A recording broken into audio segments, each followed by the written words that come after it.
بسم اللہ الرحمن الرحیم۔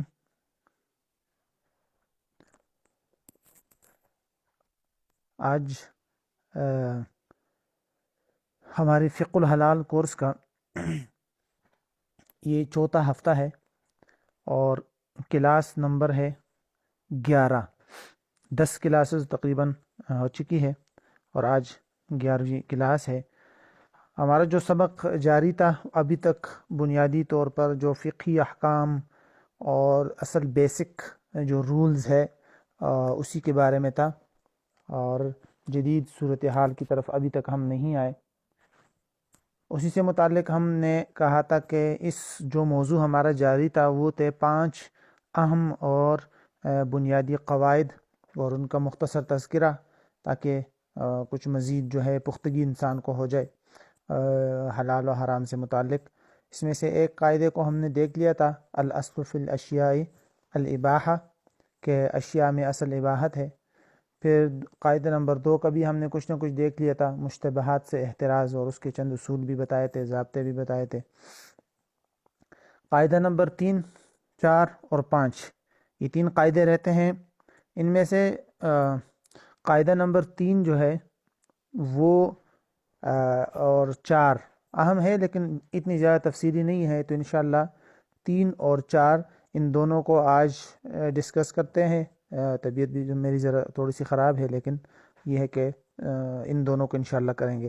اور انقلابی ماہیت یا جو قاعدہ نمبر 5 ہے، چینجنگ آف نیچر یا انقلابی ماہیت یا جتنے بھی اس کے نام ہیں، وہ انشاءاللہ اس کا مکمل تعارف اور اس کی مکمل تفصیل، اور وہ میرا ارادہ یہ تھا کہ اس پر پوری تفصیل کے ساتھ پڑھے، کیونکہ اس کی بہت ضرورت ہے آج کل قاعدہ نمبر 5 کی، تو اس لیے میں نے اس کے لیے الگ سلائیڈز بنائی ہیں، وہ بھی میں انشاءاللہ کل آپ کو بھیج دوں گا کلاس سے پہلے ہی صبح کے وقت۔ تو وہ الگ سلائیڈز ہیں، یہاں پر اگرچہ میں نے ان سے متعلق مختصر سے نکات لکھے ہیں، انقلابی ماہیت یہ دیکھیے، لیکن الگ سلائیڈز میں نے اس کے لیے بنائی ہیں۔ وہ سلائیڈز جو ہے وہ اہم ہے، اسی کو دیکھ کر ہم انشاءاللہ پڑھیں گے۔ فی الحال ہم جو ہے آج قاعدہ نمبر 3 اور قاعدہ نمبر 4 دیکھتے ہیں، اور ان میں کوئی اتنی زیادہ تفصیلات نہیں ہیں، بہرحال مختصر سے نکات ہیں، اس کو ذرا دیکھ لیجئے۔ پہلا جو قاعدہ نمبر 3 ہے، اس سے متعلق 2-3 نکات آپ ذہن میں رکھیں۔ اس میں کوئی ایسے اصول نہیں ہیں، کوئی ایسی باتیں نہیں ہیں جو ضابطوں کی شکل میں یاد کرنے جس کی ضرورت پڑے، اور بس 2-3 اہم پوائنٹ ہیں، بس اس کو ذہن میں رکھ لیجئے۔ اس قاعدے کو اردو میں آپ کہہ سکتے ہیں دفع حرج، یا اس قاعدے کو آپ اس ضابطے کو یوں آپ سمجھ سکتے ہیں کہ اسلام کے اندر یسر اور سہولت کا مطلب یا مفہوم، ٹھیک ہے۔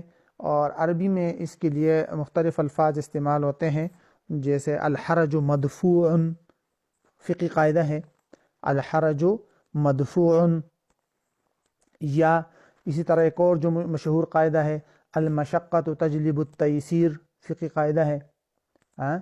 تو اس طرح کے الفاظ یا اس طرح کے قواعد کو روشنی میں جو ہے اس کے یہ ایک قاعدہ ہے یا ضابطہ ہے، پہلے اس کا مفہوم سمجھتے ہیں، اور پھر جو ہے اس کے بعد اس میں جو 2-3 نکات آتے ہیں اس کو دیکھتے ہیں۔ دیکھیے اس قاعدے کا مطلب یہ ہے نا کہ اسلام، آسان الفاظ میں آپ کو بتاؤں، اس قاعدے کا مطلب ہے کہ اسلام کے اندر سختی اور بیجا جو ہے وہ مشقت انسان پر لازم نہیں کی گئی۔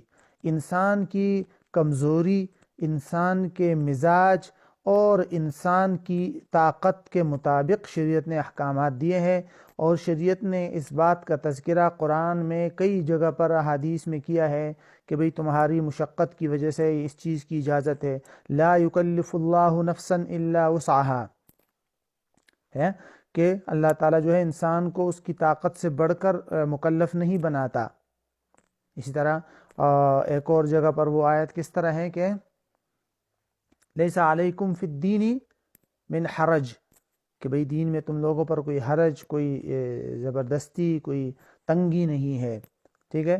اور اس کو فقہاء نے بہت سارے قواعد فقہیہ کی روشنی میں ذکر کیا ہے۔ یہ مجھے بار بار قواعد کا لفظ شاید آج اس لیے ذہن میں آ رہا ہے کہ وہ کتاب ہماری آئی ہے تو اس سے متعلق، مثال کے طور پر شریعت کے قاعدہ لا ضرر ولا ضرار، وہ بھی اسی کی وہ کرتا ہے. المشقت تجلب التیسیر وہ بھی اسی کی طرح ہے. الضرورت نہیں الضرورات تبیح المحظورات وہ سارے کے سارے جو فقہی قاعدے ہیں نا وہ شریعت کے اسی اصول کو بتاتے ہیں کہ شریعت میں سختی نہیں ہے. ہاں البتہ اتنی باتیں ہیں کہ فقہاء نے لکھا ہے کہ اس کا مطلب یہ نہیں ہے کہ شریعت نے تمہیں ہر چھوٹی موٹی تکلیف کی اجازت نہیں دی اور بس تم اس کو تو چھوٹی موٹی تکلیف کی بھی ریلیکس کر کے دیا ہے, سہولت دی ہو.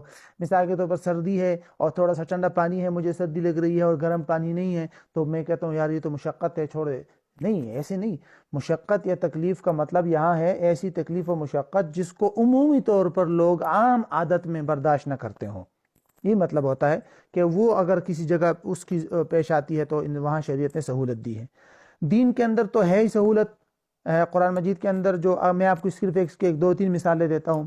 قرآن میں آیا ہے کہ جہاں کہیں کسی انسان پر کوئی زبردستی ہو جائے, اکراہ ہو جائے اور اس کو کہا جائے کہ بھئی تم کلمہ کفر زبان سے کہہ دو ورنہ تو تمہیں قتل کر دیا جائے گا, تو شریعت قرآن نے اجازت دی ہے کہ زبان سے کلمہ کفر جاری کر سکتے ہیں, ہے کہ نہیں. اسی طرح شریعت نے کہا ہے کہ جہاں تمہاری جان جانے کا خوف ہو, خنزیر کے علاوہ کچھ بھی نہ ملتا ہو یا شراب کے علاوہ کچھ بھی نہ ملتا ہو, تو اس کو بقدر ضرورت کھا کر یا پی کر آپ اپنی جان بچا سکتے ہیں. ہاں, تو اس بات کا تذکرہ ہم نے کچھ پیچھے بھی کیا تھا کہ شریعت نے بہت ساری چیزوں پر رخصتی دی ہے. اور ان رخصتوں کا تعلق جو ہے دین کے کئی احکامات کے ساتھ ہے, کھانے پینے کے ساتھ بھی ہے. دیکھیے ایک مشہور حدیث ہے, وہ آپ نے سنا ہوگا کہ کوئی شخص جو ہے نا وہ دین میں اپنے اوپر سختیاں نہ کرے, پیدا نہ کرے, ورنہ یہ دین اس پر غالب آ جائے گا. یا بعض حدیث میں یہ بھی ہے کہ کشتی نہ لڑے. انسان کو چاہیے کہ دین سے کشتی نہ کرے. تو اسی طرح بہت ساری جگہوں پر شریعت نے سہولتی دی ہے. حلال و حرام کے اندر بھی رخصتیں دی ہیں, اور اسی طرح جیسے کہ میں نے آپ کو خنزیر کی مثال دی تھی.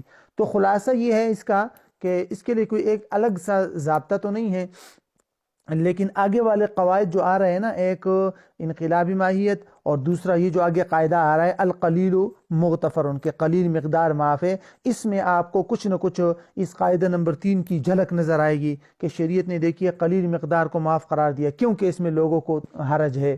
تو خلاصہ یہ ہوا کہ جہاں پر بندے اور شریعت کے ضرورت میں تصادم ہو جائے, ٹکرا جائے دونوں, تو شریعت نے وہاں پر بندے کی ضرورت کو فوقیت دی ہے خود. چنانچہ مثالیں میں نے آپ کو دے دی کہ انسان کی جان کا خوف ہو تو انسان بقدر ضرورت کھا کر اپنی جان بچا سکتا ہے, بلکہ اس کو لازم قرار دیا ہے. ٹھیک ہے, تو شریعت نے وہاں اپنے عام اصولوں سے ہٹ کر بہت سارے احکامات میں رخصت دی ہے. اور خلاصہ یہ ہوا کہ موجودہ دور میں بھی کسی چیز کو حلال یا حرام قرار دینے میں اس اصول کو ضرور مد نظر رکھنا چاہیے کہ ایسا نہ ہو کسی چیز کو آپ حرام قرار دیں اور اس کی وجہ سے کسی شخص کی جان چلی جائے یا کسی لوگوں کو سخت مشقت میں پڑ جائے لوگ. تو اس لیے علماء کہتے ہیں کہ بھئی موجودہ دور کے حلال و حرام کے معیارات یا سٹینڈرڈ مقرر کرنے میں اس ضابطے کو کچھ نہ کچھ دیکھنا چاہیے. بہرحال یہ ایک چھوٹی سی بات تھی. اب ہم آتے ہیں اس قاعدے کی طرف. یہ جو قاعدہ ہے قاعدہ نمبر 4, اس کے لیے اردو میں آسان الفاظ میں یہ ہے کہ قلیل مقدار معاف ہے. اسمال اماؤنٹ جو ہے, تھوڑی سی مقدار ہو کسی چیز کی تو وہ معاف ہے. اس کو عربی میں مختلف الفاظ کے اندر اس کو تعبیر کیا جاتا ہے. مثال کے طور پر ایک میں نے یہ لکھا ہوا ہے القلیل مغتفر. دوسرا اسی طرح کے فقہی قاعدہ ہے القلیل کالمعدوم.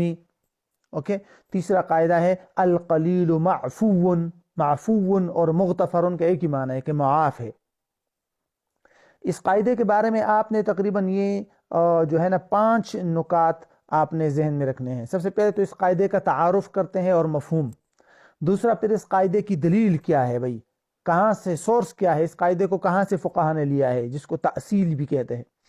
نمبر 3 پھر قاعدے کی فقہی مثالیں کچھ دکھائیے جس سے پتہ چلے کہ ہمیں کہ بھئی مقدار قلیل ہو تو معاف ہے. نمبر 4 پہ اس قاعدے کا انطباق یا اپلیکیشنز اور اپلینس کے بھئی کہاں کہاں یہ اپلائی ہوتا ہے.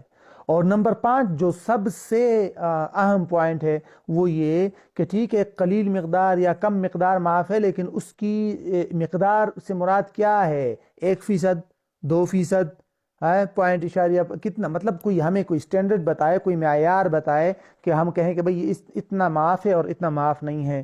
ٹھیک ہے، تو یہ تقریباً 4-5 نقطے ہیں، ذرا ان کو دیکھیے۔ سب سے پہلے ہم دیکھتے ہیں قاعدے کا مفہوم اور تعارف۔ اس قاعدے کا آسان مطلب تو بالکل ترجمہ تو میں نے لکھا ہوا ہے کہ قلیل مقدار معاف ہے۔ بالفاظ دیگر یوں کہہ سکتے ہیں کہ اگر کسی حلال چیز کے اندر کوئی حرام چیز شامل ہو گئی یا ناپاک چیز شامل ہو گئی، لیکن وہ ناپاک یا حرام چیز کی مقدار بہت ہی زیادہ کم ہے، ایسا ہے جیسے کہ کل عدم، یعنی بہت ہی تھوڑے مقدار میں ہے، تو اس کو معاف قرار دیا گیا ہے۔ لہٰذا وہاں پر اگر لوگوں کو اس چیز کے استعمال کرنے کی زیادہ ضرورت پڑتی ہو، ابتلا عام ہو بہت زیادہ، تو وہاں پر شریعت نے جو ہے اجازت دی ہے کہ اس اتنی کم سی مقدار اور اتنی چھوٹی سی مقدار کی اجازت ہے۔ ٹھیک ہے، یہ تو اس قاعدے کا مفہوم ہوا خلاصہ کہ حرام چیز یا ناپاک چیز اگر بالکل تھوڑی سی مقدار میں ہو تو اس کی گنجائش ہے۔ کھانے میں بھی بہت ساری مثالیں ملتی ہے گنجائش کی، پہننے میں بھی اس کی کچھ گنجائشیں مل جائے گی مثالیں کی، اور اسی طرح کیا نام ہے، بدن پر کوئی نجاست وغیرہ لگی ہو تو اس کی بھی اس طرح کی مثالیں ہیں۔ تو انشاءاللہ آگے مثالوں سے اس کی وضاحت ہو جائے گی کہ شریعت نے ہمیں کہاں کہاں بہت کم مقدار اور تھوڑی سی مقدار اگر ناپاکی یا حرام ہو تو اس کی گنجائش دی ہے، اجازت دی ہے، وہ کہاں کہاں اس کی مثالیں کیا ہے۔ نمبر 2، اس قاعدے کا جو دوسرا پوائنٹ ہے کہ بھئی اس قاعدے کے بنیادی سورس یا اس قاعدے کا جو دلیل ہے وہ کیا ہے، کہاں سے اس کو مستنبط کیا گیا ہے، اخذ کیا گیا ہے۔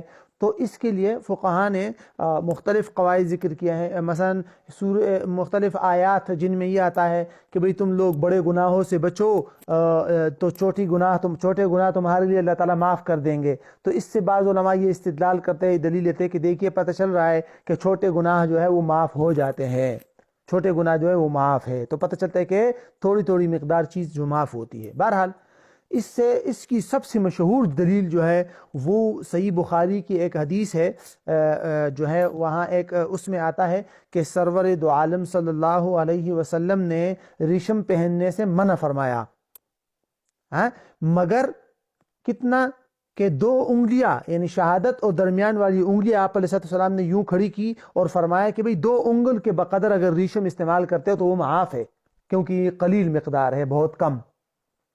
تو یہ سب سے فقہاء عمومی طور پر اس قاعدے کے تحت اسی دلیل کو ذکر کرتے ہیں کہ دیکھیے اس سے معلوم ہو رہا ہے کہ آپ صلی اللہ علیہ وسلم نے بہت قلیل مقدار کو معاف قرار دیا ہے۔ تو جب قلیل مقدار کو معاف قرار دیا تو یہ ہمارے لیے ایک قسم کی سمجھ لیجئے کہ دلیل بن سکتی ہے۔ ٹھیک ہے، تو یہ تو ہو گیا اس قاعدے کا بنیادی سورس یا اس قاعدے کی دلیل۔ اب ہم آتے ہیں نمبر 3 پہ، اس قاعدے کی چند مثالیں۔ ٹھیک ہے، مثالیں مختلف ہے، کچھ مثالوں کا تعلق پہننے کے ساتھ ہے، کچھ کا تعلق جو ہے وہ لگانے کے ساتھ ہے۔ مثلا آپ گنتے جائیے، میں 1 2 3 کر کے آپ کو بتاتا ہوں ایک ایک کر کے۔ ایک مثال یہی جو ابھی ہم نے پڑھی ہے کہ بھئی ریشم پہننے کی شریعت نے اجازت دی ہے 2 انگل کے بقدر ہو، ورنہ ویسے اجازت نہیں ہے ریشم کے کپڑے پہننے کا، حرام ہے، لیکن یہ ہے کہ 2 انگلی کے بقدر وہ بہت کم ہے، مقدار ہے، کل عدم ہے، تو اس لیے شریعت نے اس کی اجازت دی ہے۔ نمبر 2، دوسری فقہ کے اندر ایک مثال ملتی ہے کہ بھئی اگر کسی کنویں کے اندر بکری یا اونٹ وغیرہ کی مینگنیاں گر جائے اور وہ 1 یا 2 یا 3 ہو، بہت کم ہو، 1.2-3 ہو، کم ہو، اور اس سے بچنا عموماً طور پر وہاں لوگوں کے ناممکن ہو کیونکہ آس پاس جانور پھرتے رہتے ہیں، تو پھر ایسی صورت میں علماء نے لکھا ہے کہ اس کنویں کا پانی ناپاک نہیں ہوگا۔ یہ جو 1 2 یا 3 مینگنیاں ہیں یہ کم ہے، جو ہے قلیل مقدار ہے، اور اس سے لوگوں کے لیے بچنا بھی تقریباً ناممکن ہے، لوگوں کے مبتلا ہوتے ہیں، اس میں ابتلاء عام ہے، تو اس لیے شریعت نے اس کی اجازت دی ہے۔ تو پتہ چلا کہ قلیل مقدار وہاں پر بھی معاف ہے۔ 2 مثالیں ہو گئی قلیل مقدار کے معاف ہونے کی۔ اچھا، نمبر 3، تیسری مثال اگر آپ دیکھیے جیسے کہ دودھ دوتے وقت، جانور سے دودھ نکالتے وقت جب دودھ کے اندر بکری کی کوئی ایک مینگنی گر جائے اور اس کو فوراً نکال دیا جائے، اگر مینگنی پھٹ گئی اس دودھ میں اور مینگنی کا رنگ جو ہے وہ دودھ میں مکس ہو گیا، پھر تو وہ ناپاک ہو جائے گا. لیکن علماء نے لکھا ہے کہ اگر اس کو فوراً نکال دیا جائے تو اس کی بھی گنجائش ہے، وہاں بھی شریعت نے اجازت دی ہے. تو یہ بھی اس قاعدے کی ایک مثال بن سکتی ہے. ہاں، اسی طرح ایک اور مثال جو بہت زیادہ مشہور ہے کہ نجاست اور ناپاکی اگر کپڑوں پر لگ جائے تو آپ نے دیکھا ہوگا کہ نجاست کی دو قسمیں ہیں. ایک ہوتی ہے بڑی نجاست، نجاست غلیظہ، جیسے کہ پیشاب ہو گیا، پاخانہ وغیرہ. تو وہ علماء نے لکھا ہے کہ وہ 1 درہم کے بقدر، جیسے 5 روپے کا سکہ ہوتا ہے، اس سے کم معاف ہے، قلیل مقدار میں معاف ہے. لیکن اگر اس سے بھی زیادہ ہو تو پھر معاف نہیں ہے کہ نہیں. اور جو جہاں تک نجاست خفیفہ ہے وہ تو اس سے بھی زیادہ معاف ہے، جیسے کہ بیٹ ہوتا ہے نا جانوروں کا، تو نجاست خفیفہ. تو نجاست خفیفہ کا جو چھوٹی نجاست ہے اس کا حکم تو یہ ہے کہ کسی عضو پر لگ جائے تو اس عضو کے چوتھائی حصے کی بقدر معاف ہے. تو مطلب یہ کہ کم مقدار اس میں بھی معاف قرار دیا گیا ہے کہ نہیں. اسی طرح اگر آپ قربانی کے جانوروں میں دیکھیں، وہاں علماء نے عموماً کیا لکھا ہے کہ جس جانور کی دم کٹی ہو، زیادہ حصہ کٹا ہو تو قربانی نہیں ہوگی، کم کٹا ہو تو قربانی ہو جائے گی. کان اگر کٹا ہو تہائی حصے کے کم ہو تو ہو جائے گی، کیونکہ یہ قلیل ہے، معاف ہے. تو بہرحال فقہ کے اندر اس کی آپ کو بہت ساری مثالیں مل جائے گی جس سے معلوم ہوتا ہے کہ قلیل و مغتفرن کے بہت کم مقدار چیز جو ہے وہ شریعت نے اس کو معاف قرار دیا ہے. ٹھیک ہے، اب ہم آتے ہیں قاعدہ نمبر 4 کی طرف کہ اس قاعدے کا انطباق یا قاعدے کو کیسے اپلائی کریں گے. بالفاظ دیگر آپ یوں کہہ سکتے ہیں کہ یہ قاعدہ کہاں کہاں لاگو ہوگا، یا اس قاعدے کے لاگو ہونے کے لیے بنیادی شرط کیا ہے. اس کے بارے میں اگر آپ یہ بات آپ ذہن میں رکھ لیجئے، 2-3 نکات یہ اہم ہے کہ دیکھیے، پہلا نقطہ یہ بات تو تقریباً فقہا کے اور حدیث سے اور فقہا کی مسائل بیان کردہ مسائل سے معلوم ہوگی کہ بھئی تھوڑی مقدار کی چیز معاف ہوتی ہے، یہ بات ہمیں معلوم ہوگی. دوسری بات، عمومی طور پر فقہا نے جہاں پر بہت تھوڑی مقدار کو معاف قرار دیا ہے اس کی علت، اس کی ریزن، اس کی ایک وجہ بھی بتائی ہے. وہ وجہ کیا ہے؟ وہ وجہ ہے کہ بھئی یہ چیزیں غیر اختیاری طور پر کبھی کبھی استعمال میں آ جاتی ہے اور لوگوں کے لیے اس سے بچنا بہت مشکل ہے، اس سے بچنے میں حرج اور مشقت ہے. یہ اس کے ریزن ہے کہ قلیل مقدار کیوں معاف ہے. یہ دوسرا نقطہ سمجھ آ گیا کہ فقہا نے تھوڑی مقدار کو معاف تو قرار دیا لیکن اس کے خاص ریزن بتائی ہے. وہ کیا؟ وہ یہ کہ یہ غیر اختیاری طور پر کبھی کبھی ایسا ہو جاتا ہے اور لوگوں کو اس چیز سے بچنا جو ہے وہ مشقت کا باعث ہے، حرج کا باعث ہے، تکلیف کا باعث ہے. تو جب ایسی چیز ہے تو پتہ چلا ہے کہ یہ معاف ہے، یہ اس کا ریزن ہو گیا. اب جب ہم موجودہ دور کے اندر جو اس کی صورتحال ہے اگر اس کو ہم دیکھتے ہیں کہ موجودہ دور میں تو پروڈکٹس کے اندر اگر تھوڑی مقدار میں بھی اگر کوئی ناپاک چیز یا جو ہے کوئی حرام چیز آتی ہے تو وہ تو غیر اختیاری نہیں ہے، وہ تو لوگ قصداً ڈالتے ہیں، جان بوجھ کر پروڈکٹ کرنے والے جو کمپنی ہوتی ہے وہ ڈالتی ہے. تو وہ یہاں فقہا نے جو مثالیں دی ہے وہ تو ساری غیر اختیاری ہے کہ کنویں میں مینگنیاں گر گئی، دودھ میں مینگنی گر گئی، بدن پر ناپاکی لگ گئی، یہ نہیں کہا کہ لگا دی کسی نے. تو اختیاری کی بات نہیں ہو رہی، غیر اختیاری صورتوں میں فقہا نے گنجائش دی ہے. جبکہ موجودہ دور میں اگر ہم دیکھتے ہیں تو کمپنیوں والے اور یہ لوگ پروڈکٹس کے اندر اگر تھوڑی مقدار میں بھی ڈالتے ہیں نجاست یا ناپاکی، وہ غیر اختیاری نہیں ہے کہ گر گئی، وہ قصداً جان بوجھ کر ڈالتے ہیں. تو کیا ہم فقہا کی اس ضابطوں کو لے کر اس جان بوجھ کر ڈالنے والی صورتوں کو ہم اس میں شامل کر سکتے ہیں؟ تو علماء نے، معاصر علماء ہمارے کہتے ہیں کہ نہیں بھائی، کیسے کر سکتے ہیں آپ؟ جان بوجھ کر ناپاک مقدار کو ڈالنے کی، جان بوجھ کر حرام چیز کو استعمال کرنے کی کیسی اجازت دے سکتے ہیں آپ، اگرچہ کم ہی کیوں نہ ہو؟ شریعت نے جو اجازت دی ہے وہ تو غیر اختیاری طور پر ہر جو مشقت سے بچنے کے لیے ہے. یہاں آپ اختیار دے رہے ہیں کہ ہاں ٹھیک ہے بھائی تھوڑی مقدار ڈالتے رہو، یہاں کہاں سے مشقت آ گئی؟ منع کرنا چاہیے کہ جائز نہیں ہے. ٹھیک ہے، یہ بات تو ہو گیا، یعنی یہ بات تو ہو گئی کہ جان بوجھ کر نجاست، ناپاک چیز یا حرام چیز کسی پروڈکٹ میں جمع کرنا یا ڈالنا یہ جائز نہیں ہے اگرچہ تھوڑی مقدار میں ہو.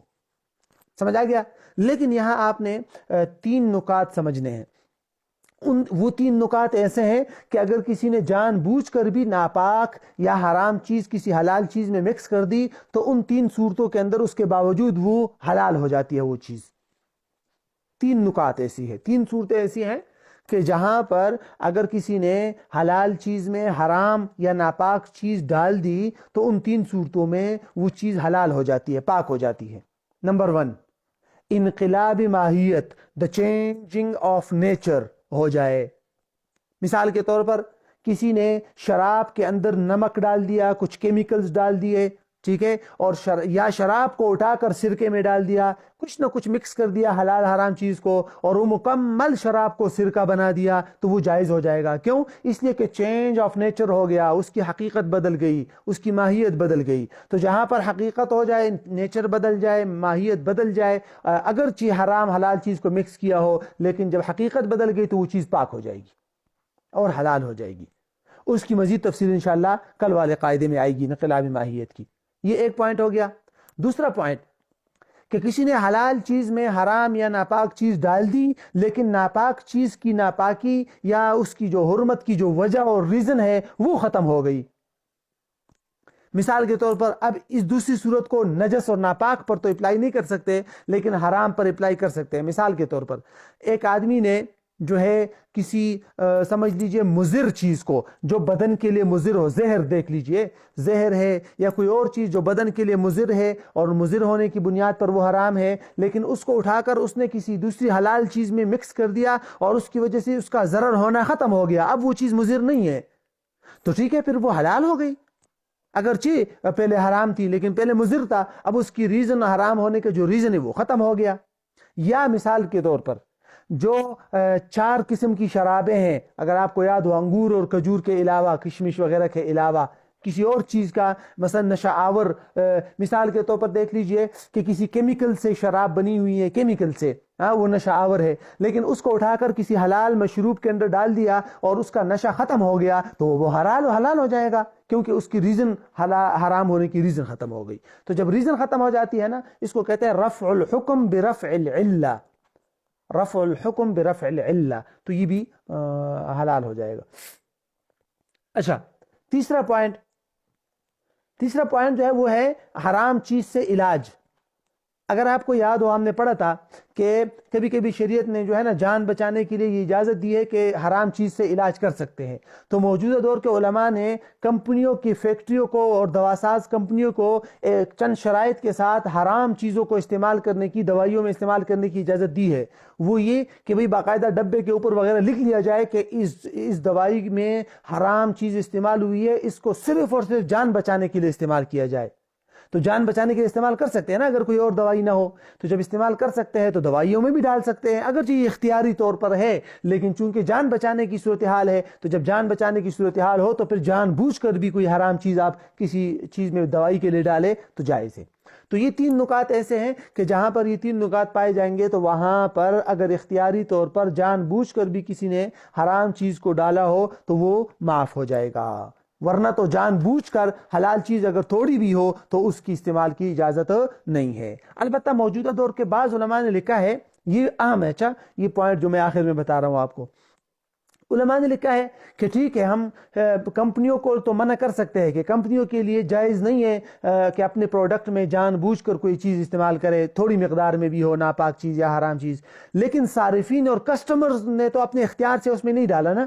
صارفین کسٹمرز اگر احتیاط کر سکتے تو ٹھیک، لیکن اگر ان کو ضرورت ہے اور اس میں لوگوں کا ابتلا بہت زیادہ ہے تو پھر صارفین اور کسٹمرز کو اجازت دینی چاہیے، سہولت دینی چاہیے کہ اگر آپ کو کسی چیز کی ضرورت ہے اور وہ کسی اور جگہ نہیں مل رہی اور جو پروڈکٹ ہے اس میں حرام یا ناپاک چیز بہت ہی کم مقدار میں موجود ہے تو کسٹمرز کو اجازت دینی چاہیے. بہرحال اس سلسلے میں پھر علماء سے پوچھنا چاہیے، بعض علماء اس کی اجازت دیتے ہیں.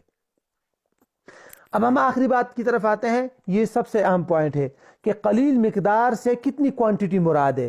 یہ تو ہم نے پڑھ لیا کہ تھوڑا مقدار معاف ہے، لیکن وہ کتنا تھوڑا مقدار ہے. مقدار کے بارے میں آپ اگر فقہی کتابیں دیکھیں گے تو آپ کو مختلف جگہوں پر مختلف مثالیں ملیں گی. مثال کے طور پر جو مینگنیوں والی صورت ہم نے دیکھی تھی، وہاں پر فقہا کہتے ہیں 2 یا 3 مینگنیاں، اور جہاں پر بدن پر ناپاکی ہے تو وہاں پر بڑی نجاست میں مقدار جو ہے وہ کیا ہے، ایک سکہ، اور جو چھوٹی نجاست ہو تو اس میں اور بھی زیادہ اجازت ہے۔ تو اس لیے آج کل جو پروڈکٹ کے اندر جو حرام چیز یوز ہو رہی ہے اس کے بارے میں ہم کیا صورتحال اختیار کریں کہ بھئی کہ پروڈکٹ میں اگر کوئی چیز بہت کم مقدار میں یوز ہوئی ہے تو وہ کتنی مقدار تک معاف ہے اگر وہ حرام چیز اس میں یوز ہوا ہے تو، ٹھیک ہے۔ تو اس حوالے سے مختلف آراء ہے علماء کی۔ ایک رائے تو یہ ہے علماء کی کہ اس سلسلے میں عالمی سٹینڈرڈ یعنی انٹرنیشنل سٹینڈرڈ کو اختیار کرنا چاہیے، یعنی ہر ملک کے اپنے سٹینڈرڈ ہوتے ہیں، اپنے قانون ہوتے ہیں نا، ان کو اختیار کرنا چاہیے۔ مثال کے طور پر ایک انٹرنیشنل قانون ہے یا رول ہے یا ایک سٹینڈرڈ ہے، وہ یہ کہ کسی پروڈکٹ کے اندر اگر کوئی انگریڈینٹس یوز ہو جائے اور اس کی جو کوانٹٹی یا مقدار ہے وہ 0.05 ہو، 0.05 اگر ہو تو اس کو انگریڈینٹ میں شمار کرنے کی ضرورت نہیں ہے، کیونکہ وہ کہتے ہیں کہ بھئی یہ اتنی کم مقدار کل عدم ہے، اس کو اگر آپ یوز کرتے ہیں نا تو اس کو لیبل میں یا انگریڈینٹ میں لکھنے کی ضرورت نہیں ہے۔ مثال کے طور پر جیسے آج کل بہت سارے سافٹ ڈرنکس ملتے ہیں باہر ممالک میں، تو ان ڈرنکس کے اندر الکوہل جو یوز ہوتا ہے وہ 0.05 سے کم ہے، تو قانوناً ان کو یہ اجازت ہے کہ وہ اپنے انگریڈینٹس میں الکوہل کو ذکر نہ کرے کیونکہ وہ بہت کم مقدار میں ہے۔ تو جب وہاں پر پھر لوگوں کو پتہ نہیں چلتا کہ بھئی اس کے اوپر الکوہل نہیں لکھا ہوا، لیکن عمومی طور پر جب ریسرچ کیا جاتا ہے تو پتہ چلتا ہے کہ بہت کم مقدار ہے 0.05، تو اس لیے قانوناً ان لوگوں کو اجازت ہے کہ آپ اپنے انگریڈینٹس میں اس کے اوپر شو نہ کریں کہ ہمارے پروڈکٹس میں یہ چیز یوز ہوئی ہے۔ تو اس لیے آج کل کے علماء کہتے ہیں کہ اتنی زیادہ بھی کم ہو، مقدار میں اتنا زیادہ کم ہے کہ 0.05 ہے جس کو آج کل قانون نے اجازت دی ہے، تو اس کو ہم القلیل مغتفرن، اسمال اماؤنٹ از فارگیون، اس قاعدے میں رول میں ڈال کر اس کی اجازت دے دیں گے۔ یہ ہے، اور اس کو آج کل کے بہت سارے علماء نے اس کو اختیار کیا ہے۔ دوسرا اوپینین یا دوسری رائے یہ ہے نا کہ دیکھیے آپ نے احادیث اور فقہ کے اندر پڑھا ہے نا کہ شراب کو اگر سرکہ بنایا جائے تو وہ حلال ہو جاتا ہے کہ نہیں؟ شراب کو اگر سرکہ بنایا جائے، چینجنگ آف نیچر ہو جائے، تو اس کے بارے میں موجودہ ریسرچرز نے اور اطباء وغیرہ نے تحقیق کی تو وہ کہتے ہیں کہ جب شراب سرکہ بنتا ہے تو وہ 98% سرکہ ہوتا ہے، لیکن 2% وہ پھر بھی شراب ہی رہتا ہے اگرچہ سرکہ بن جائے۔ مکمل طور پر کبھی سرکہ نہیں بنتا شراب۔ وہ کہتے ہیں کہ شراب کو اگر سرکہ بنائیں گے تو 98% وہ سرکہ بن جاتا ہے، لیکن 2% اس میں شراب ہوتی ہے۔ اس کے باوجود احادیث میں اور شریعت نے اس کی اجازت دی ہے کہ اس کو استعمال کر سکتے ہیں۔ تو اس کا مطلب یہ ہوا کہ 2% جو ہے وہ قلیل مقدار ہے۔ 2% کیا ہے؟ قلیل مقدار ہے۔ تو اگر کسی چیز میں 2% کوئی حرام چیز یوز ہو جائے تو اس کی اجازت دینی چاہیے۔ یہ بعض ریسرچرز اور آج کل کے بعض محققین کی یہ رائے ہے، اگرچہ اس پر پھر دلائل بھی موجود ہے کہ نہیں بھئی یہ رائے مضبوط نہیں ہے، لیکن بہرحال دوسری رائے یہ ذہن میں رکھیے آپ۔ تیسری رائے، علماء کی تیسری رائے یہ ہے، اور اسی کو اکثر علماء نے اختیار بھی کیا ہے، وہ کہتے ہیں کہ بھئی جو حرام چیز اگر کسی حلال چیز میں یوز ہوتی ہے تو وہاں ہمیں دیکھنا چاہیے کہ جو حرام چیز کا کوئی خاص ریزن تھا، اس خاص ریزن کی بنیاد پر وہ حرام ہے، تو وہ ریزن اگر ختم ہو گیا حلال چیز میں ڈالنے سے تو بس وہ مقدار کم ہے۔ مثال کے طور پر کوئی کیمیکل کے بنائے ہوا شراب تھا نشاور، اس کو حرام چیز میں ڈالا تو وہ بہت کم، اور اس کی وجہ سے اس کا نشہ ہونا ختم ہو گیا تو وہ حلال ہو جائے گا۔ یا کوئی چیز ہے وہ خبیث ہے، خبیث کا مطلب گن آتی ہے اس سے لوگوں کو، لیکن اس کا اتنا تھوڑا مقدار جو ہے حلال چیز میں ڈالا کہ لوگوں کو اب اس سے گن نہیں آتی، تو اب وہ کہتے ہیں کہ قلیل مقدار، تیسرا اوپینین یہ ہے کہ قلیل مقدار کا مطلب ہے اتنا مقدار کہ جس ریزن کی بنیاد پر وہ چیز حرام ہوئی ہے وہ ریزن ختم ہو جائے۔ مثال کے طور پر مضر ہو لیکن اتنا تھوڑا ڈالا کہ وہ مضر نہیں، اب نشاور ہے لیکن اتنا تھوڑا کسی حلال چیز میں یوز کیا کہ وہ نشاور نہیں ہے۔ لیکن نجس اور ناپاک کے اندر کیا کریں گے آپ؟ نجس اور ناپاک تو ہر صورت میں، تو وہ کہتے ہیں نجس اور ناپاک کی تھوڑی مقدار بھی اجازت نہیں ہے حلال اندر کے کھانے میں۔ جہاں تک باہر خارجی استعمال میں ہے تو نجس اور ناپاک میں انہوں نے پھر وہی رول لے لیا کہ ایک سکے سے کم ہو تو ٹھیک ہے خارجی استعمال کر سکتے ہیں، لیکن اندر کے یوزنگ کے لیے، انٹرنل یوز کے لیے نجاست اور ناپاکی کی بالکل اجازت نہیں ہے، اور اس کے علاوہ جو دیگر مضر اور نشاور چیزیں ہیں اس میں اتنی کی اجازت ہے کہ اس سے وہ چیز نشاور بھی نہ ہو اور مضر بھی نہ ہو۔ تو یہ ہے تیسری رائے. تو خلاصہ اس بارے میں ابھی میں آپ کو نکات کی شکل میں خلاصہ بتاتا ہوں، وہ آپ ذہن میں رکھ لیجئے. یہ دیکھیے، یہ تقریباً 6 نکات ہے، تو یہ آخری نتیجہ اس کا نکلتا ہے اور اسی کے مطابق عمل کرنا چاہیے. ٹھیک ہے. نمبر 1، اگر کوئی چیز مضرت کی وجہ سے حرام ہے، یعنی ضرر ہے اس میں، لیکن وہ جا کر کسی دوسری چیز میں مل گئی، مکس ہو گئی، اور اب وہ مضر نہیں ہے، تو اس کا اندرونی اور بیرونی استعمال جائز ہے، کیونکہ اس کا ضرر ہونا ختم ہو گیا جس ریزن کی بنیاد پر وہ حرام تھا. نمبر 2، اگر کسی پروڈکٹ میں نجس اور ناپاک چیز یوز ہو گئی، تو جیسے کہ میں نے آپ کو ابھی بتایا، کیا بتایا کہ اس کا اندرونی استعمال، انٹرنل یوز بالکل جائز نہیں. ہاں اگر خارجی اور ایکسٹرنل یوز ہے تو اس کے بارے میں علماء نے لکھا ہے کہ اگر نجاست بہت کم ہے، ناپاکی کم مقدار میں ہے، تو ٹھیک ہے، اس کو یوز کر سکتے ہیں آپ بہت کم، جیسے میں نے آپ کو ابھی بتا دیا، لیکن نماز کے وقت اس جگہ کو پاک کرنا ضروری ہوگا. نمبر 3، اگر کسی پروڈکٹ میں انسان کا کوئی جز یوز ہو جائے تو اس کا استعمال کرنا جائز نہیں ہے کسی بھی صورت میں، اگرچہ وہ کم مقدار میں ہو، زیادہ مقدار میں ہو، جیسے بھی ہو، انسان کا بدن کا کوئی جز یوز کرنا یا استعمال کرنا جائز نہیں ہے. نمبر 4، اگر کسی پروڈکٹ میں جو 4 حرام شرابیں ہیں، میں نے آپ کو بتایا تھا نا 4 حرام شرابیں، یاد ہے؟ شراب اور اس کے علاوہ انگور، کھجور یا کشمش وغیرہ کا جو شراب، وہ جو میں نے آپ کو نام بتائے تھے، طلا، نقی و زبیب، نقی و تمر، اگر آپ کو یاد ہو، ان کے علاوہ دیگر جو شراب ہے، اگر وہ مل گئی اور اب وہ اس کی، لیکن وہ مضر اور نشہ نہیں ہے، تو اس کا داخلی اور خارجی استعمال جائز ہے. لیکن جہاں تک 4 شرابوں کا تذکرہ ہے، انگور اور شراب والے، انگور اور کھجور والا، تو اس کا میں نے آپ کو بتایا تھا کہ وہ ناپاک بھی ہے، اس کا اندرونی استعمال بھی ناجائز ہے اور خارجی استعمال بھی، تو اس کو اگر کسی چیز میں یوز کریں گے تو اس کی اجازت نہیں ہوگی. نمبر 5، یہ بھی میں نے آپ کو بتا دیا ابھی، اگر کوئی چیز گن آنے کی وجہ سے ناپاک ہے یا حرام قرار دیا ہے کہ اس سے لوگوں کو گن آتی ہے، لیکن اس کا اتنا تھوڑا سا اسمال اماؤنٹ لے کر کسی حلال چیز میں ڈالا کہ اب اس سے لوگوں کو گن نہیں آتی، بہت کم مقدار ہے، تو اس کی بھی اجازت ہے. انہوں نے لکھا تحقیق طلب ہے، لیکن اجازت ہے اس کی بھی. اور چوتھا آخری پوائنٹ، وہ تو میں نے آپ کو بتا دیا، اگر انقلابی ماہیت ہو گیا، نیچر چینجنگ آف نیچر ہو گیا، حقیقت بدل گئی، تو تب بھی اس کو استعمال کرنے کی اجازت ہے. تو بہرحال یہ ایک قاعدہ تھا، اور اس سلسلے میں جو سب سے اہم قاعدہ ہے وہ انشاءاللہ